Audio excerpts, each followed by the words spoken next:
నేను కూడా ఇదే హౌస్లో చాలా బాధపడిన సందర్భం రోజు ఉంది. మెంబర్స్ అందరం ఉన్నాం. నన్ను గురించి, నా కుటుంబాన్ని గురించి ఇష్టానుసారంగా మాట్లాడితే కనీసం యాక్షన్ తీసుకోవడానికి నాకు మైక్ ఇవ్వమని అడిగాను. మేము నిరసన తెలియజేసి వెళతామని మైక్ అడిగితే మైక్ ఇవ్వలేదు. ఇవ్వకుండా మీరు చూస్తే మామూలు సంఘటన కాదు. ఆ రోజు నేను ఒక మాట చెప్పాను, ఇది గౌరవ సభ కాదు, మీరు నాకు మైక్ కూడా ఇవ్వడం లేదు, మైక్ ఇవ్వకపోయినా నేను స్టేట్మెంట్ ఇవ్వాలి కాబట్టి ఇచ్చేడతారు రికార్డు కోసం అని చెప్పి గట్టిగా లేచి ఇదే సీట్లో కూర్చొని ఆ రోజు నేను చెప్పింది అదే వర్డ్స్ మీకు రిపీట్ చేస్తున్నాను. నేను స్టేట్మెంట్ ఇవ్వాలనుకున్నాను, మీరు మైక్ ఇవ్వకుండా చేశారు. అయినా నాకు బాధ లేదు. మళ్ళీ చెప్తున్నా, ముఖ్యమంత్రిగానే ఈ హౌస్కు వస్తాను తప్ప అదర్వైజ్ నాకు ఈ రాజకీయాలు అవసరం లేదు. ఇది ఒక గౌరవ సభ కాదు.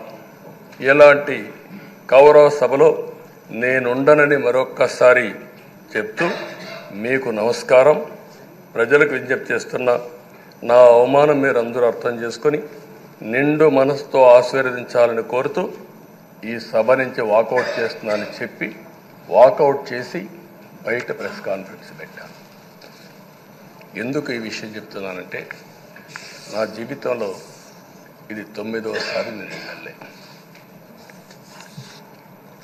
ఈ రాష్ట్రంలో తెలుగు జాతిలో నాకు వచ్చిన అవకాశాలు ఏ నాయకుడికి రాలేదు. 14 సంవత్సరాలు ముఖ్యమంత్రిగా పనిచేశాను. ఇప్పుడు మళ్ళీ ముఖ్యమంత్రి అయ్యాను. 15 సంవత్సరాల అపోజిషన్ పార్టీ లీడర్గా పనిచేశాను. కానీ తిరుపతిలో నా పైన దాడి జరిగింది. 24 క్లేమోర్ మైన్స్ నా మీద బ్లాస్ట్ చేశారు. ఆ రోజు కూడా నా కళ్ళలో నీళ్లు రాలేదు.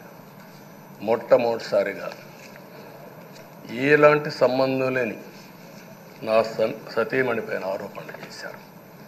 ఆ ఒక్కరిపైన కాదు, ఈ రాష్ట్రంలో ఆడపడుచులందరిపైన, గౌరవంగా బ్రతికే ఆడబిడ్డలందరినీ అవమానం చేయడం, సోషల్ మీడియాలో పెట్టడం, క్యారెక్టర్ అసాసినేషన్ చేయడం, ఇలాంటి చాలా సంఘటనలు జరిగాయి. దానికి పరాకాష్ఠగా ఆ రోజు శాసనసభ్యులు కానీ,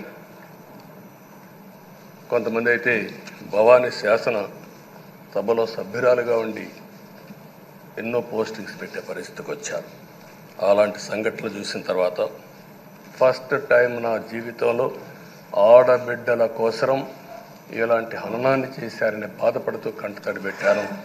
ఆ రోజే అనుకున్నా, ఇలాంటి పార్టీ ఈ రాష్ట్రానికి అరిష్టం, ఇలాంటి వ్యక్తిత్వం ఉండకూడదు. మళ్ళీ ఈ రాష్ట్రాన్ని గౌరవ సభ చేసి హోందాగా నడిపించే వరకు నేను పనిచేస్తానని చెప్పి ఒక శపథం చేశాను. ఆ శపథం ప్రకారమే ప్రజలు గెలిపించారు, వచ్చాను.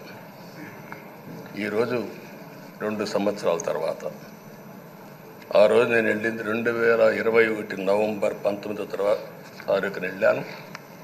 నిన్న మీ అందరి ఆశీస్సులతో, ప్రజలందరి యొక్క ఆమోదంతో ఈ సభలోకి ఎంటర్ అయ్యాం. నాకు జరిగిన అవమానం కానీ, ఆడబిడ్డలకు జరిగిన అవమానం కానీ భవిష్యత్తులో ఎవరికీ జరగకుండా కాపాడే బాధ్యత ఈ అసెంబ్లీ తీసుకోవాలని అందరినీ కోరుకుంటున్నాను. నా గౌరవాన్ని కాపాడిన ప్రజానీకానికి మరొకసారి మనస్ఫూర్తిగా ధన్యవాదాలు, అభినందనలు. నా జీవితాంతం రుణపడి ఉంటా. మళ్ళీ నాకు జన్మనంటే తెలుగువాడుగా పుట్టాలని, తెలుగు గడ్డ రుణం తీసుకోవాలని నా ఆకాంక్ష. తప్పకుండా ఇచ్చేస్తాను.